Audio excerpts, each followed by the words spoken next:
आधे बाउल दही में 4 चम्मच MDH चटनी पुदीना मसाला डाला, स्टर करो, पुदीना चटनी तैयार। MDH चटनी पुदीना मसाला।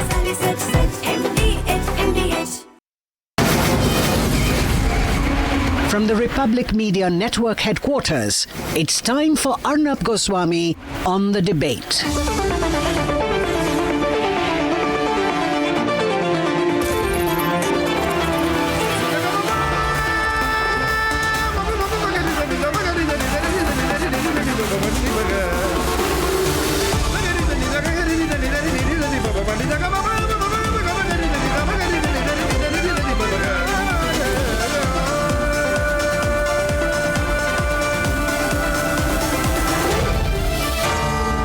Arnab Goswami on The Debate.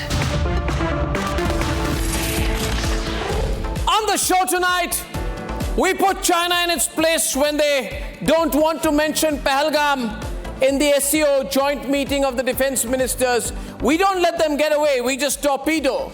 India just torpedoes the SCO meeting.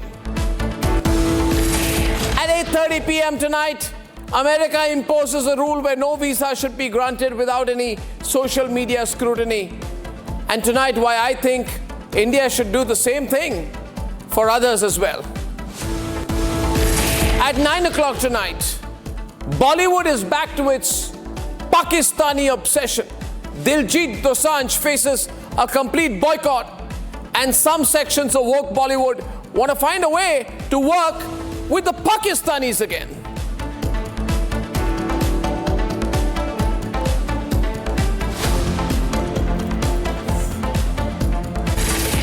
And first tonight, ladies and gentlemen, there was an SCO meeting, Shanghai Cooperation Organization meeting, which is held in Qingdao in China. The Chinese thought they were too smart. They thought they could get together with the Pakistanis and issue a statement about Balochistan, indirectly trying to blame India for what's going on in Balochistan. What do we have to do with what's going on in Balochistan? What do we have to do with the torture the people of Balochistan are being made to go through? Their freedom movement. Ladies and gentlemen, the Baluchis are speaking up for themselves. But these cunning Chinese wanted to give an impression as if India is provoking the situation in Balochistan. And while doing so, they also absolutely refused to make a single mention of Pahalgam. Now, what is this, ladies and gentlemen? The Chinese are such hypocrites. They speak about terrorism, but they will not speak about the terrorism coming from Pakistan, their all-weather friend. And you know what we did, therefore? Our Defense Minister Rajnath Singh went and torpedoed the whole event. He said, I'm not going to sign any joint statement that does not mention Pahalgam. I am just not going to sign it. And for that, we are so proud of our Defense Minister Rajnath Singh for the nationalist position that he took. He just refused to sign the SCO statement.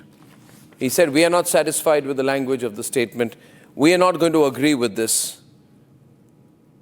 And ladies and gentlemen, now let me tell you the inside story. The fact of the matter is we wanted our concerns on terrorism to be reflected in that statement. But as Randhir Jaiswal, the spokesperson of the Ministry of External Affairs, said, one particular country would not accept it. Which particular country might have opposed the mention of terrorist incidents in India, of our terror concerns? Is it Pakistan or is it China? China has reportedly blocked India's proposal at the UN Security Council to designate the Lashkar-e-Toiba and the Jaish-e-Mohammed terrorists as global terrorists. So China has a problem with us, it competes with us, it realizes our economy, our growth rates, our purchasing power parity are all going to move ahead of them. So they want terrorism in India to continue. What did we want? We wanted sanctions on this so-called group called the Lashkar-e-Toiba, which tries to use the alliance of the resistance front, which carried out the 2025 Pahalgam attack on the bidding of Pakistan. And China said, no, we don't care, we are not going to include Pahalgam into the joint statement. And here you see at that point of time, Rajnath Singh says that if that is the case, then I'm not going to sign the joint statement at all. Ladies and gentlemen, the same Shanghai Cooperation Organization, which on June 15th immediately sprung into action to condemn Israel's military strikes on Iran, unilaterally put out a statement, does not have similar concerns when our sovereignty is attacked, when our people are attacked, when Indians are killed, when we become victims of terrorism. And therefore, we are forced to put China in its place. I will have a Chinese guest tonight. And the first thing I'll tell the Chinese guest, Victor Gao, who's joining tonight, is this, that China needs to understand we have so much power, so much strength, and so much clout, we can neutralize this kind of a Chinese response very easily, easier than they think. So, ladies and gentlemen, tonight a big shout out for our Defense Minister Rajnath Singh, who's done the right thing, the best thing by putting China in its place. It's a big move by the Defense Minister and by the Government of India. Let's debate. Defense Minister Rajnath Singh in Qingdao, China for the Shanghai Cooperation Organization's Defense Ministers Summit. The Raksha Mantri's first official foreign visit at a multilateral forum after India's Operation Sindoor. We reiterate the need to hold the perpetrators, organizers, financiers and sponsors of reprehensible acts of terrorism. India's position at the SCO was clear that the SCO must condemn the evil of terrorism unequivocally. Any acts of terrorism are criminal and unjustifiable regardless of their motivation, whenever, wherever and by whomsoever committed. SCO members must condemn this evil unequivocally. But this morning, India took a tough stand. We refused to sign the SCO declaration, a major setback for the host China. The reason for the fallout? The SCO's pro-terror language in the document, with no mention of cross-border terrorism or condemnation of the dastardly terrorist attack in Pahalgam. We had Raksha Mantri, our defense minister, participating in the defense ministers meeting of SCO. This meeting happened over 2 days, that is yesterday and today. The defense ministers meeting has concluded. I understand that they could not adopt a joint statement. I also understand that certain member countries could not reach consensus on certain issues, and hence the document could not be finalized. On our side, India wanted concerns on terrorism reflected in the document, which was not acceptable to one particular country. India held constructive dialogue with other SCO members. Its flat-out refusal to join a unanimous joint declaration shows how Chinese agenda setting can no longer unilaterally dictate the SCO narrative. This is the second time this month that India has flatly refused to join an SCO joint statement. Earlier, on the 14th of June, the SCO put out a statement condemning Israel's strikes on Iran, calling them a gross violation of international law. India back then too had opted out of the SCO declaration, articulating its independent position of pursuing dialogue and diplomacy for de-escalation. Some countries use cross-border terrorism as an instrument of policy and provide shelter to terrorists. There should be no place for such double standards. SCO should not hesitate to criticize such nations. India skipping the declaration is also a setback in the bilateral ties. This despite India's repeated insistence of basing the India-China relationship on mutual trust and respect. 5 साल के बाद हमारी ये formal meeting हो रही है। सीमा पर शांति और स्थिरता बनाए रखना हमारी प्राथमिकता रहनी चाहिए। म्यूचुअल ट्रस्ट, म्यूचुअल रिस्पेक्ट और म्यूचुअल सेंसिटिविटी हमारे संबंधों का आधार बने रहना चाहिए। As India's strong stand ended up exposing China's pro-terror stand and its hypocrisy on the global stage.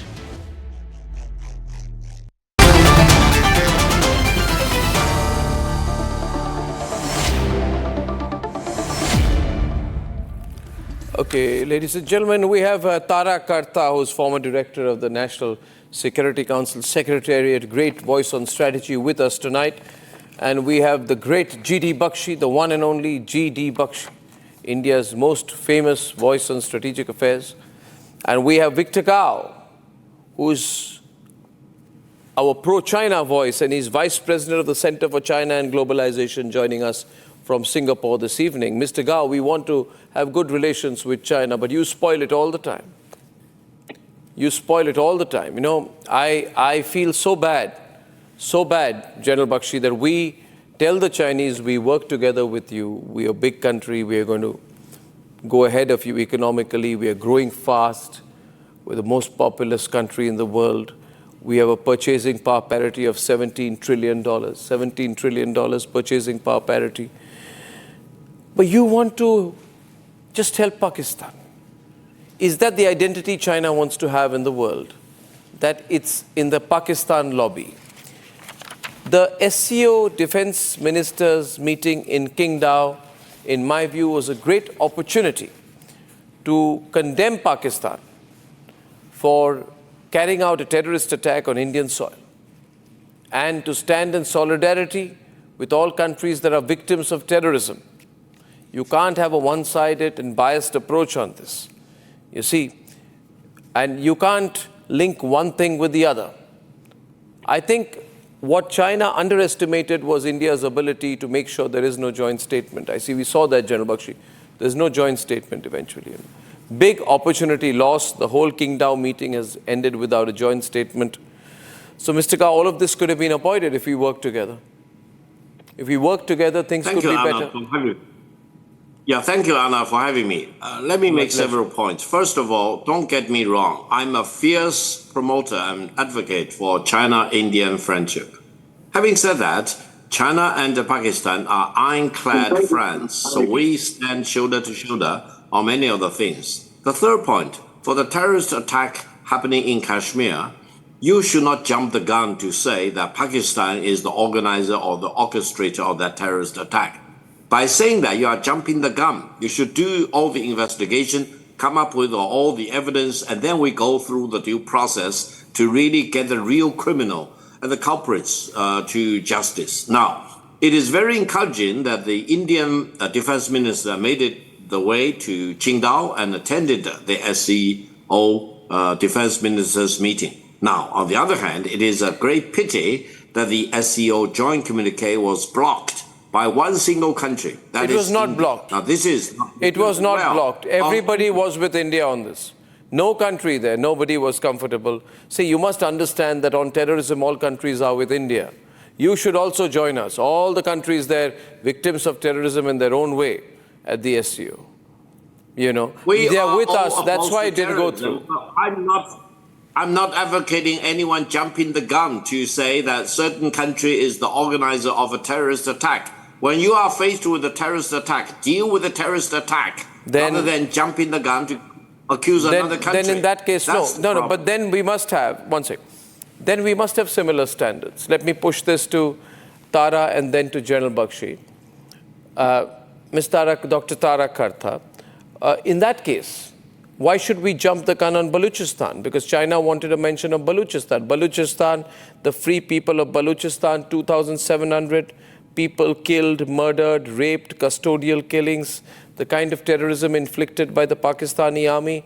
And this is not something that China wants to talk about.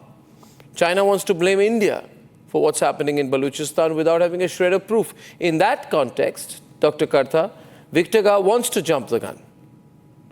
When it comes to India, he wants to jump the gun, it seems. Dr. Karta. I think it's very strange because one of the few things which unites SCO, which is a disparate set of countries, which the rationale for which I'm still able to not really understood what brings these countries together.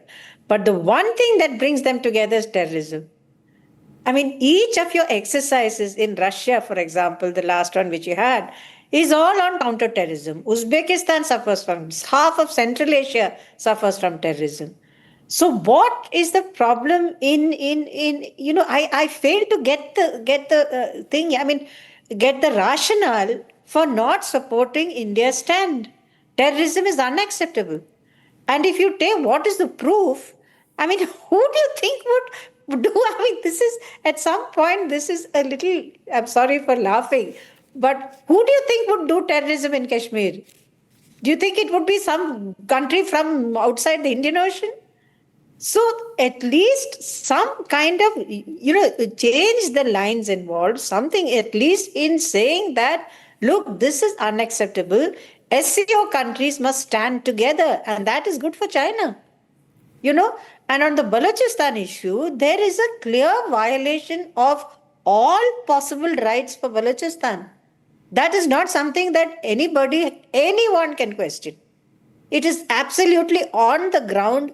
There have been, some of these people who have been jailed in Balochistan, the Baloch rights activists, have been nominated for peace prizes, worldwide Nobels, etc. So surely it is again in China's interest to say that, look, bring some peace to Balochistan. I mean, you've got a CPEC going on there. Surely it is in your interest to bring peace to Balochistan and say, get their interests on board. You see, it's very sad. It's very sad. Tikau completely understands the point out here. General Bakshi, I keep telling the Chinese, I keep telling Victor that, see, we are big countries. We're big countries. It's mutually beneficial for big countries to work together. But General Bakshi, the Chinese, they just mess it up every time. Rajnath Singh went and said in the SCO meeting that you must talk about the terrorist attack in Pahalgam. The Chinese went to the Pakistanis and said, do we have permission? Do we have your permission to talk about the terrorist attack in Pahalgam? The Pakistanis said, obviously not, because we have carried out the terrorist attack. And the Chinese then went and came and told us we would have liked to mention it, but Pakistan has not given us permission. The sad part in all of this is, General Bakshi, I think China is demeaning itself by being so much part of the Pakistan lobby. Arnab, the greatest stumbling block in relations between India and China is Pakistan. Way back in 1990, the Chinese had given the design for the bomb to Pakistan. Yeah. They had provided enriched uranium for the first 4 or 5 bombs to Pakistan. The first test of the Pakistani bomb was carried out at Loch Non. Correct. Right? And thereafter, Arnab, 70% of Pakistan's tanks, artillery, jet fighters, submarines, Pakistan's frigates, missile frigates are all from China. Its jet fighters are all from China, and China now wants to give them the 5th generation fighter, the first 5th generation fighter in South Asia. They are planning to give it to them at 50% concession. Now, Pakistan is a country that has attacked India militarily 5 times. For 40 years, it has been waging asymmetric conflict. If you support Pakistan, you can't do a more hostile act against India. And just think of it now. I ask you to reflect. What has Pakistan to offer to China? Compare it with India. 4th largest economy, heading to be the 3rd. We have so much in common. We are ancient civilizations that go back thousands of years. We predate the European civilization by millenniums. We have had always excellent relations in the past, right? So I don't see why, for the sake of a state that is on the brink of economic collapse, that is facing a civil war, that is riven by factions, why are you risking India-China relations for the sake of posing up with a hostile Pakistan, whose sole raison d'etre of existence is anti-India? They want to get the Americans on board to fight India. When the Americans dump them, they want to go to China to fight with India. You give them the equipment. Then you say, why are relations being spoiled between India and China? No, and they also see the Chinese concern. To be fair to the Chinese, General Bakshi, The Chinese concern is, and I think Victor will accept it, that they have invested a lot of money in this Belt and Road Initiative and things like that, CPEC and all that. And they put the money, and if Balochistan goes up in flames, which, by the way, Victor, it is already in flames and it will, then all their strategic interests are lost. I want to tell you, Victor, with absolute sincerity and complete confidence, that Balochistan is going to break away. And for that, the suffering of the Baluchi people, the fact that thousands of Baluchi women have been raped and killed, the custodial killings are happening and people are protesting the custodial killing of a 24-year-old Baloch Mullah Bakhsh, forcible disappearances, 2,700 civilians suddenly disappear without a trace. People shot point blank. You know, across Balochistan, this is a freedom movement. It's not a freedom movement you can control unless you put your ground forces there. And you would be foolish to put your ground forces in Balochistan. Ordinary people have unfortunately become suicide bombers out of frustration. Highways are closed. Balochistan can never normalize, Victor, unless the Pakistani army moves out. We know the place well. We know the free people of Balochistan. Now, you can't blame India for that. No, you see, listen. The only way for you to defend your economic interests in the Baluch area is to stand with the people of Balochistan. You can't stand with the people of Pakistan or the Pakistani army and expect to have peace in Balochistan. It does not work that way. Let me make a point. The British had to leave China. The British had to leave India because they're colonizers. Let me make a point. The British left us. The Pakistani army are colonizers of Balochistan. You can't blame us for it. We have nothing to do with it. Yeah. Are you finished? Yeah. Okay. Listen to me. First of all, I met with the governor of Balochistan in Islamabad in November 2024. We had a good chat. He doesn't represent anyone. He's a puppet. No one. He doesn't represent anyone. He's not a governor. He can't go to Balochistan. He lives in Islamabad. You tell me, Victor, he does not live in Balochistan. Second point. He doesn't live in Balochistan. He lives in Islamabad. Don't interrupt me, Arnab. Second point. Don't underestimate the strength and the resilience of Pakistan's sovereignty and integrity, territorial integrity. If India wants to undermine the territorial integrity of Pakistan, India will fail. No, who is undermining? Pakistan is undermining the territorial integrity of Balochistan. It's not between us, it's between Balochistan, the free people of Balochistan and Pakistan. Why are you getting into it? Come here to quarrel with me. You are not listening. Where is your ear? Where are your ears? So, India will serve its own best interest by respecting the sovereignty and territorial integrity of the Baloch Pakistan. people. I agree. We will respect the sovereignty and integrity of the free people of Balochistan. The so-called independence of Balochistan, you will never get away with that. It is not our thing. They are going to be independent. How many people said, Victor, listen, how many people said the Chinese will never be free? How many people said, how many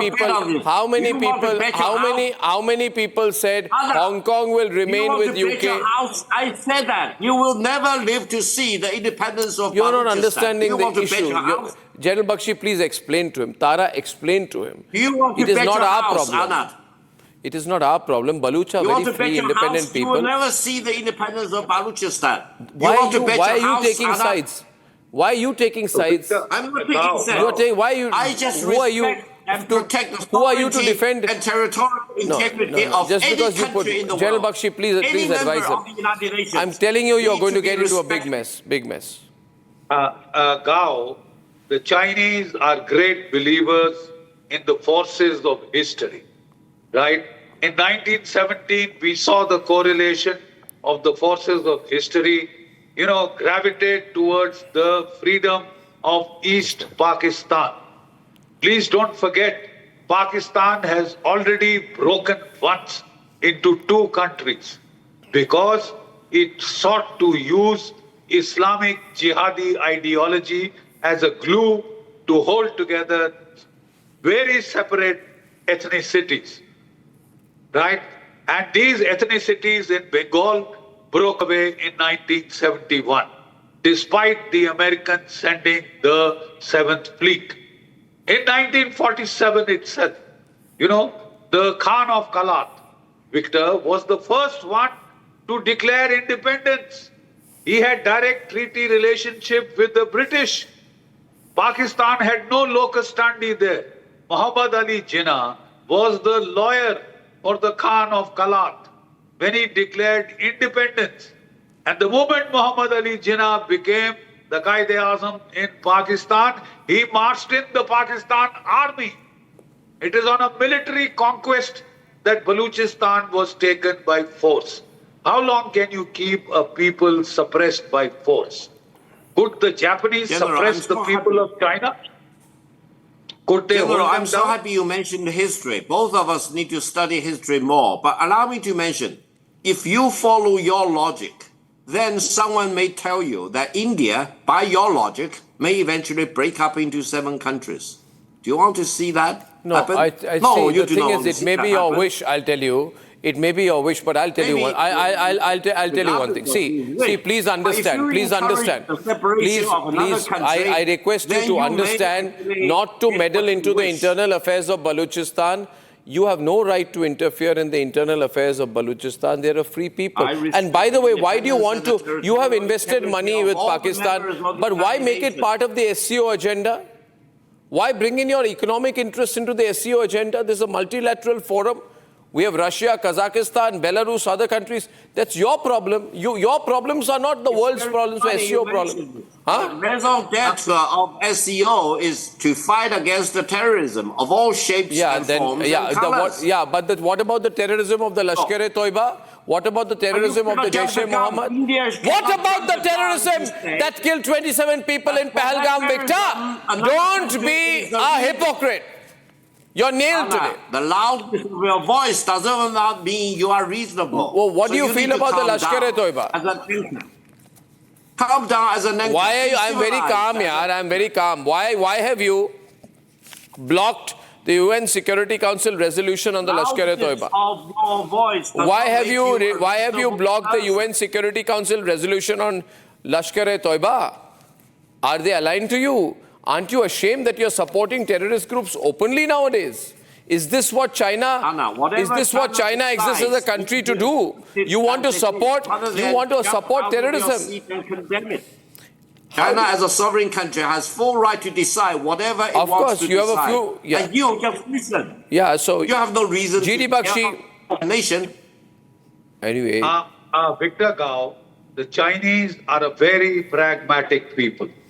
May I, in all sincerity, advise that it would be in your interest to make an outreach to the people of Baluchistan and safeguard your investment. You must safeguard your massive investments that you have made in the region. You see, and to safeguard your interests, it would be better for you to also make an outreach to the Baluch people who ultimately own the resources of Baluchistan. They have unfortunately been treated like a colony, exploited, their minerals taken away, their gas taken away, sold. Not a penny has been given to them. No development has been done. Your people are there in Baluchistan. How much development have you seen there? Any development worth the name. People are picked up Gao from the streets. They are tortured and then dropped from helicopters in their home villages and towns, their bodies. Very bad. How long can this Victor, go on? please change your ways. I'm telling you, it's good for China. We can work together in the long term in our mutual interest then. Thank you for mentioning it. But China will respect Pakistan as any other member of the United Nations, respecting its full sovereignty. Yeah, and but you know, you are being used by the Pakistanis. You are being used by the Pakistanis. You are not going to end up very badly, Victor. On this, I disagree with you. Please support the free people of Baluchistan. I wish we could have worked together. I thank you very much. ये है secret recipe MDH का जीरा SIP जल जीरा मसाला SIP SIP जीरा SIP MDH का जल जीरा सिप MDH का जल जीरा सिप